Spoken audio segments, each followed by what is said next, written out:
As we continue with our rolling coverage of the situation in Nagorno-Karabakh, I'm joined by Hrag Papazian, an anthropologist of Turkey and Oxford graduate, who will be discussing the Turkish dimension with regards to the 2020 conflict. Hrag, thank you very much for your time. Thanks for having me.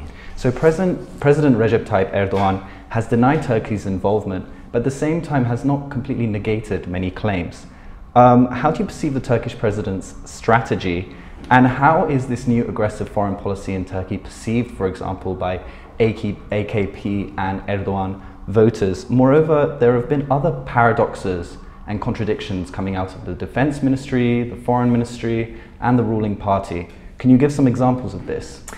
Yeah, thank you for having me again. I think Recep Tayyip Erdogan himself predominantly, but also his political party throughout the years have fed their followers with an explicitly nationalistic, discriminatory, Islamist / nationalistic and expansionist discourse, and so I think it is. I think the followers of the AKP party, but also generally nationalist supporters, which are the majority of society, unfortunately, given the votes, the consistent votes given to Erdogan and his party. I think they are. I think their expectations are met in that sense by what Turkey is doing, how Turkey is actively supporting Azerbaijan, and especially in an anti-Armenian. From an anti-Armenian position, and I think in that sense their followers, their voters would not be concerned. On the contrary, that's what they would have expected, I guess, based on his, as I said, consistent anti-Armenian but nationalistic, also expansionist discourse. When it comes to him, not officially fully accepting Turkey's involvement, or to what extent, I have here a list of key statements by key actors.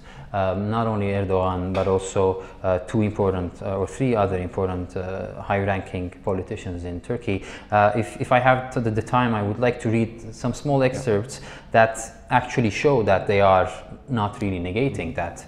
Aside from the already existing and already abundant facts about the military, about how the Turkish military is also involved in this. So only on the level of discourse, for instance, the next day of the invasion invasion attempt by Azerbaijan, so on September 28, in his talk, Erdogan said, for instance, speaking about Western countries predominantly, but also the countries of the Minsk group, including Russia, I could guess, said that they are asking mainly, or threatening Turkey, or asking Turkey whether, I quote him, "Is Turkey here in this conflict? Are Turkish military involved?" So that's the questions that the others ask him and Turkey, and he doesn't respond. He doesn't negate these allegations. He doesn't negate the question. He just says that these questions are being asked by those who have delivered thousands of trucks of arms to northern Syria, and so. What kind of logic is this? What an arrogance to ask such a question to us. So by not negating those claims and questions directed to his country, Erdogan is basically admitting or confessing about his and Turkey's active and also military involvement in the Azerbaijani aggression. And then the next day already, Mevlut Çavuşoğlu would go further and would say that we support Azerbaijan both in the field and on the diplomatic tables, and the interesting thing is that they speak as if they are one of the main parties of this conflict, which they are, and which shows that they are. They speak with the we, saying that we want to solve this issue once and for all. This is said by Mevlut Çavuşoğlu, the Ministry of Foreign Affairs of Turkey. So it's not that Azerbaijan wants to solve the issue and we're here to support them. It's not only that, it's that we want to solve this issue, and we support Azerbaijan both in the field and on the diplomatic tables. Another interesting thing I noticed in his speech was, Turkish nationalists and the Turkish state often, and the media often, but also in Azerbaijan, they often speak of about being one nation but two states. So one Turkish or Turkic nation, but two states being the Republic of Turkey and Azerbaijan. But what he said was particularly interesting, I think, and telling. I quote him again, the Ministry of Foreign Affairs. Quote, "We are doing whatever the one nation, two states doctrine asks from us." And then half a minute later, "And whenever needed, we are working as one state." So moving from one nation to two states to already one state, which speaks of coordinating the actions. What else can one state mean if not acting actively and coordinating everything together? And one last important person about whom I want to speak is General Hulusi Akar, who is not the foreign minister, not the president, so not a diplomatic figure in that sense, but actually the general and the Turkish Minister of Defense. And so him being involved in all of this and actively involved, he spoke at least twice. I could locate at least twice of his interviews. For instance, quoting him, "Turkey will keep supporting Azerbaijan." Again, but this time coming from a top military representative, this talk about support cannot but hint to military support. What else?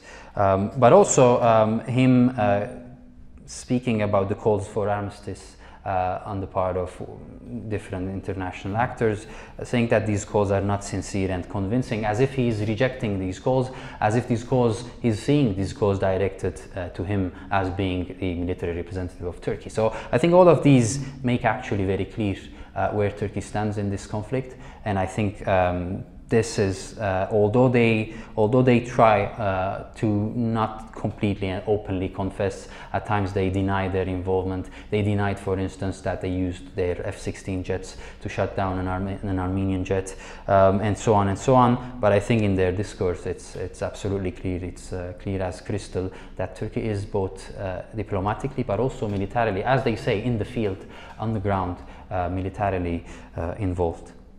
I'd also like to ask you about the political opposition in Turkey, about the main stance of the Republican People's Party, which is supposed to be fiercely anti-Erdoganist, and also Meral Akşener and the Kemalists in general. Yeah, it's a valid question, but sadly and interestingly enough, as you said, they are supposed to be anti-Erdoganist, and they have even spoken about some of Erdogan's Turkey's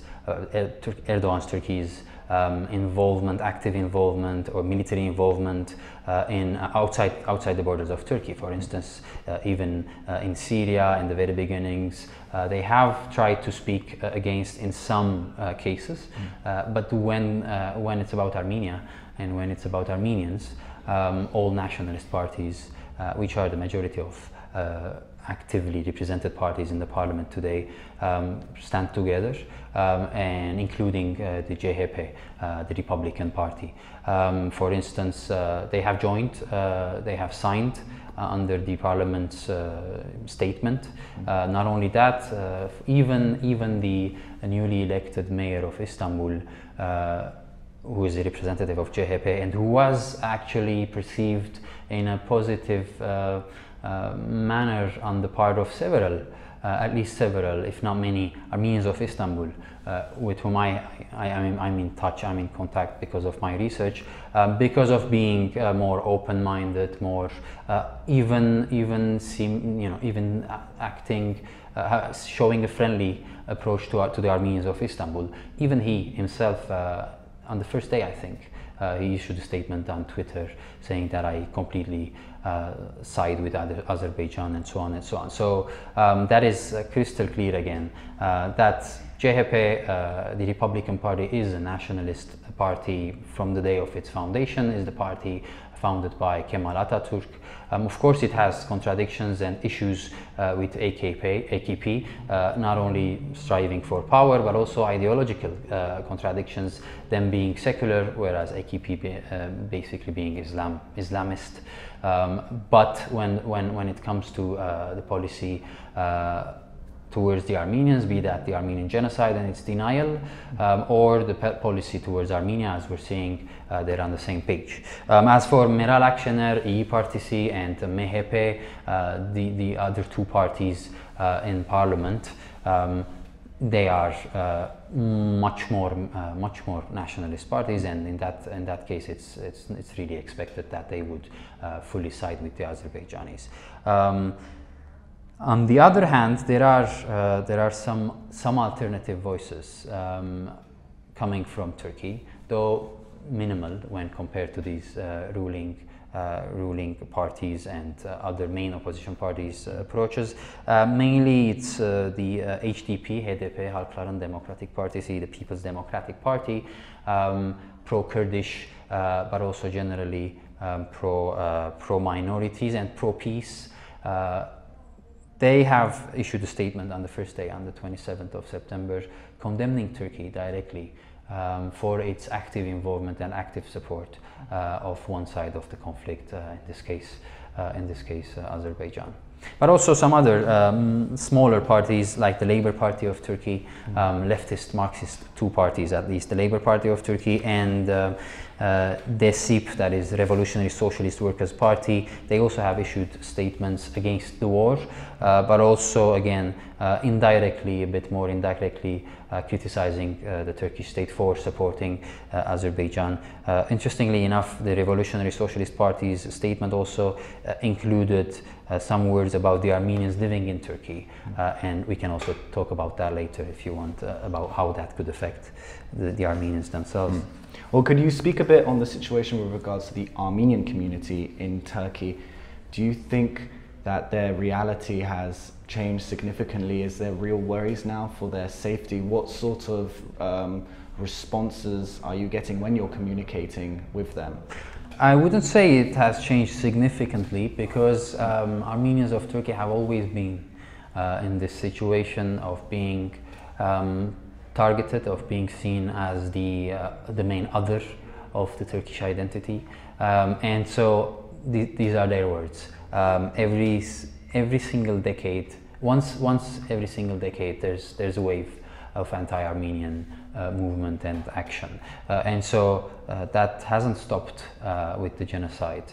The Armenians who remained in Turkey were always and consistently persecuted, targeted with not only hate speech, but also straightforwardly discriminatory, even laws who would, for instance, that would tax them much higher than Muslims and even than other minorities in the 1940s, and even relating to the issue of Karabakh, for instance, of Artsakh, during the war in the early 90s.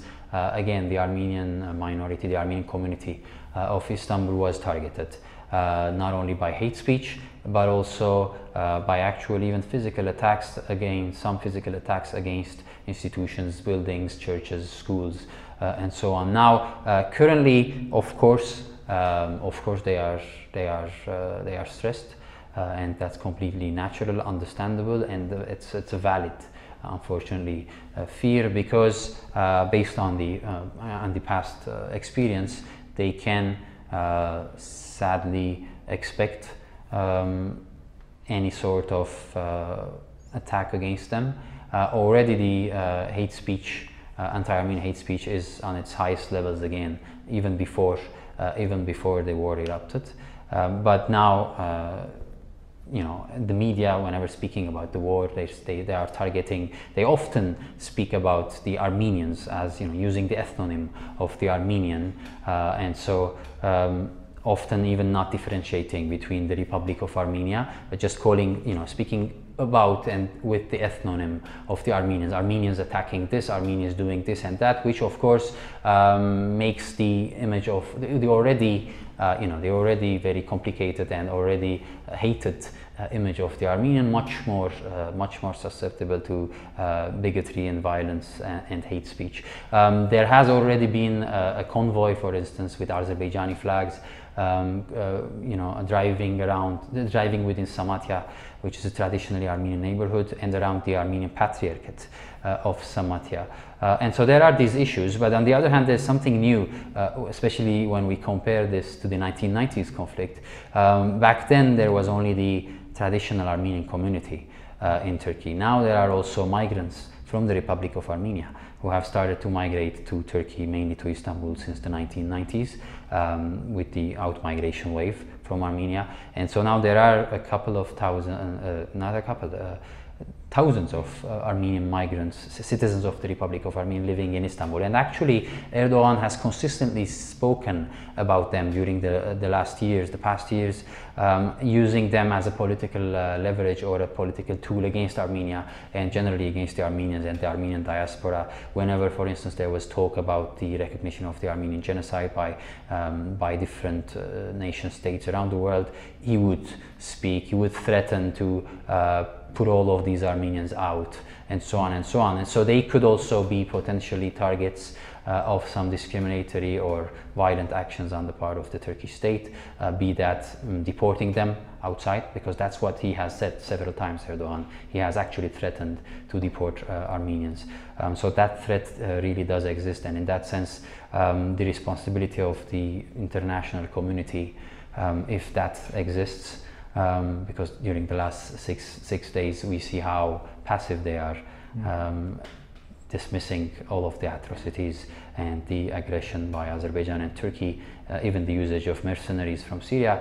If they exist, and if they really care, they shouldn't only care about Armenia and the Armenian population of Artsakh and Armenia, but also Armenians living in Turkey as well, and also all other minorities in Turkey, because every time Turkey is actively involved in an expansionist, imperialist war, the nationalist rhetoric gains momentum, and all of the minorities, all people who are outside the normative Turkish Islamic Sunni, identity, they are targeted, and they are discriminatively targeted, even with straightforward violence, I would say. Hrag, thank you very much for your time. Thank you for having me. And continue following CivilNet for the latest on the situation in Nagorno-Karabakh.